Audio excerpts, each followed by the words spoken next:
Welcome to Moonlight Madness, and today we're doing the reading for air, sun, moon and rising. So the decks I'll be using is the FairyTarot cards by Doreen and Radleigh Valentine, the Enchanted map by Colette-Baron-Reid, and the first card I pulled today for air sign for the last week of May is the 10 of Pentacles. This to me is like investing in a person, investing in a new job, investing in your future. You may be looking at trying to find a way to plan your retirement, your superannuation, your future.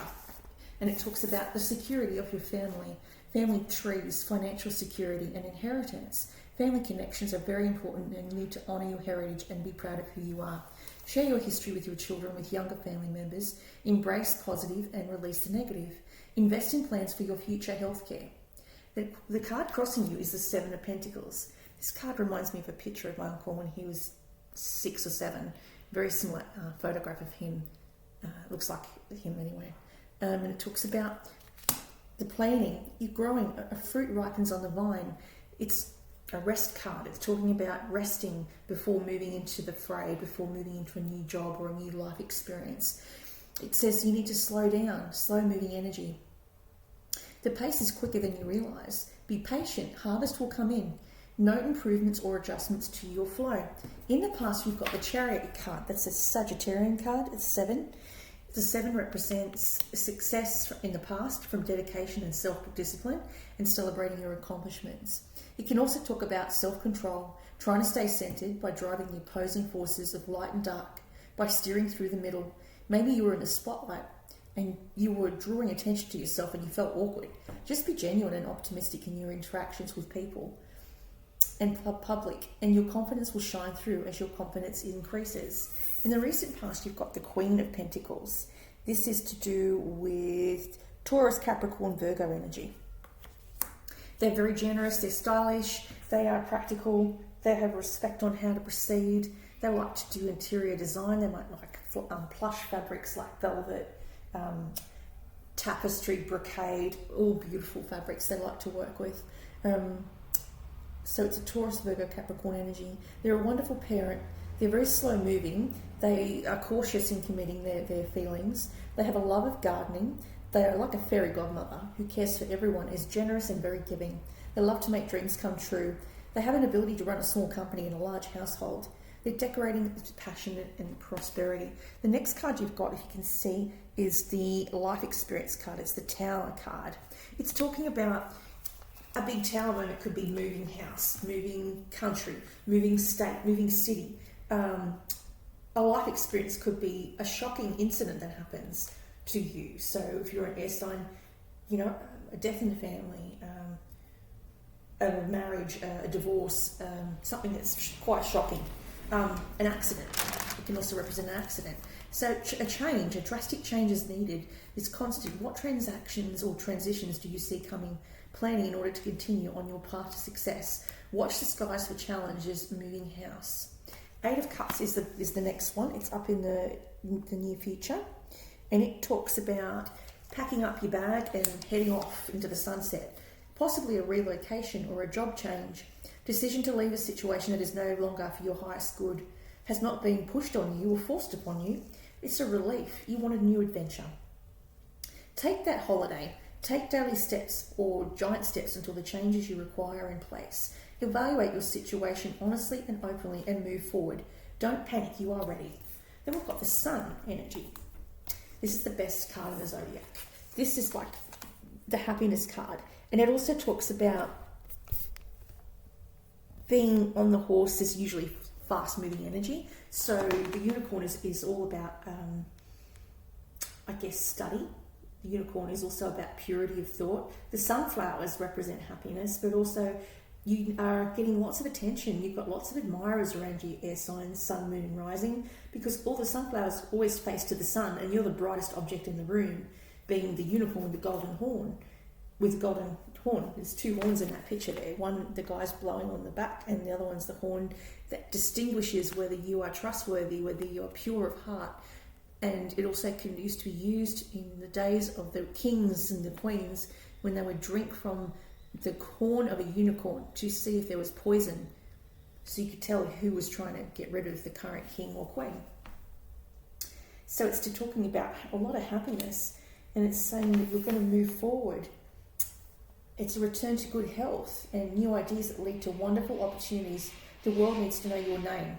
The song reminds me of one played at the graduation of my son leaving year 6 at Bulimba, going to high school. It's living in the Hall of Fame where everyone knows your name. Your superpower is your ability to draw attention to yourself. You may have Leo strongly placed in your chart, in your natal chart. Then you've got the 3 of Pentacles. This is my craftsman. What would you call it? It's like a group of people that Freemasonry. You may have Freemasonry people in your background, your family background, which talks about bringing together people that are tradespeople. So they're craftsmen, they are masonries, like my ancestors were masonries. They could be architects. I've also got architects in my father's family. We've also got hairdressers, we've got mechanics, we've got people that use their hands, silversmiths, blacksmiths. It's talking about creating something. You could be an artist yourself, but it says that these people are around you and you're going to join a group or be a mentor at a college or a university, attaining a mastery of your talents, working well with others on a project, much untapped talent and a range of skills. Expressing these gifts outwardly, you will grow personally and reap financial rewards. Collaborate with like-minded others who share your vision. Follow your passion when it comes to your career. If your heart is in your career, it will shine through your artistry work. Some of you will become craftsmen, as in a trade, jewelry designer, painter, architect. Hopes and fears. A generous Taurus, Capricorn, Virgo energy around you. Could be a business owner, thriving a career. Midas touch, being in touch with business ventures or entrepreneur endeavours. Can turn straw into gold. Can manage a small army of people and still take out the recycling.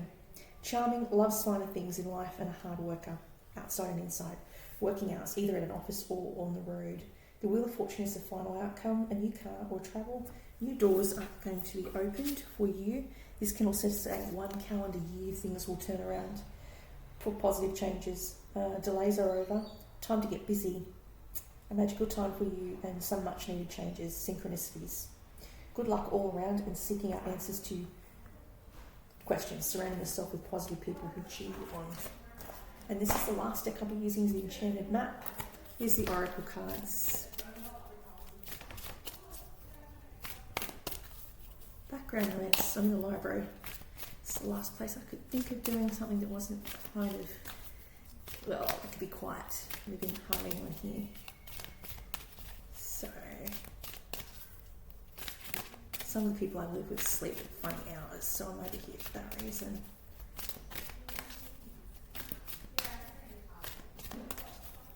This card is by Colette-Baron-Reid, and it is a deck and a guidebook. It's an oracle deck, it's not a tarot deck, but it does predict future events and people, places and things. Strength card, this is again a Leo card. Law of Attraction is the Strength card, which talks about being strong or being flexible, maybe doing some sort of strength work. You could be looking at joining a gym, doing something like that. And then you've got Moonlight, which is things that go on in the dark. Moonlight. Things could be coming to you at night time when you're asleep. Sleep dreams, astral projection dreams, things that come to you when you're sleeping. You may be getting visions of what future things are happening for people in your family. Which is what I do. Strength. Your true strength comes from self-reliance, but from a sincere faith in a higher power. The strength to accomplish anything task is yours at this time. You connect with and channel the power of the universe. The Strength card indicates your ideas are being tested and refined. No matter what happens, nothing can move you off your course of evolution. As the potency of your connections becomes obvious, you're able to harness a creative energy that is available. Have courage and dive in, for magic is in the process of finding a form to take. When you remember that real strength comes from a combination of your efforts and asking for a higher power that works through you, all is possible. Moonlight is 51. It's funny because that's what this channel I've called is Moonlight Madness. So Moonlight represents things that carry on in the night. Apparently we are in a full moon in Sagittarius. Your intuition allows you to see beyond the mundane, the logical, and the analytical. Follow it. It's a sixth sense. Come and trust your intuition to lead you to places that may not seem logical. Your hunches will be right on target. Resist second-guessing yourself, for your alternative perception is always sharp right now. You can see beyond the surface of things and truly read between the lines. It's a good time to use oracle cards or other systems of divination to gain information, future knowledge. Remember that the language of intuition is a symbolic one. It comes as a subtlety through a hunch, a tingling. In my case, I get like someone's poured a glass of cold water down my back, a clear sound or an animal, a hello barking in the background, or object crossing your path. Spirit is sending you messages to help you now, and success is yours if you follow the signs. So an animal might cross your path. I had a cat cross my path 3 days ago, which is a black cat. Black cats represent black magic, but they can also represent your intuition, the sixth sense. A cat is always using their sixth sense and helps to amplify someone with that ability. And that's all I have for you today for air signs.